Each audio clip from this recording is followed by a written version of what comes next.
Dua. Assalamualaikum dan salam sejahtera.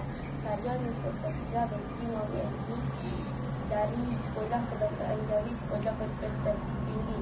Hari ini saya mahu menceritakan buku yang bertajuk Si Pemotong Kayu Yang Jujur. Pada masa dahulu, ada seorang pemotong kayu yang miskin. Pada suatu hari, semasa dia memotong kayu di tebing sungai, tiba-tiba kapaknya terjatuh ke dalam sungai. Pemotong kayu itu tidak tahu berenang. "Oh Tuhanku," katanya, "kapak aku telah hilang. Apa yang harus aku buat untuk mendapatkannya semula?" Tiba-tiba satu lembaga muncul di permukaan air sungai itu. "Nama saya Puteri. Saya penunggu sungai ini. Kenapa Tuan hamba bersedih?" tanya lembaga yang memperkenalkan dirinya sebagai penunggu sungai. "Kapak hamba hilang," kata pemotong kayu. "Saya akan tolong tuan hamba," kata Puteri. Dia terus menyelam ke dalam air. Kemudian timbul semula. Di tangannya ada sebilah kapak emas. "Inikah kapak kamu?" tanyanya. "Oh tidak," jawab pemotong kayu itu. "Itu bukan kapak kepunyaan hamba." Puteri menyelam ke dalam air sekali lagi.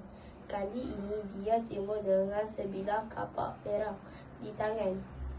"Ini kapak kamu yang hilang?" dia bertanya. "Oh tidak, tidak," balas pemotong kayu.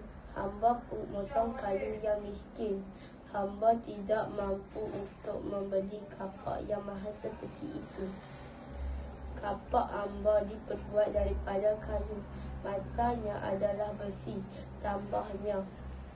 Puteri hanya tersenyum. Dia menyelam lagi ke dalam air.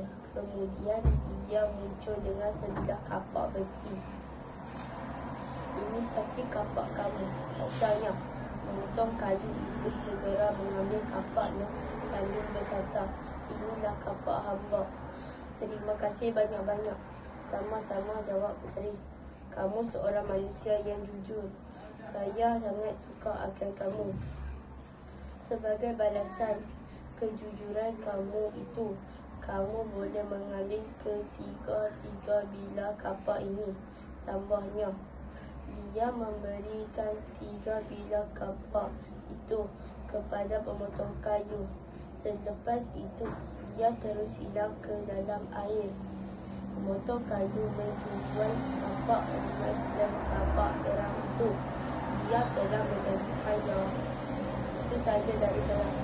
Terima kasih.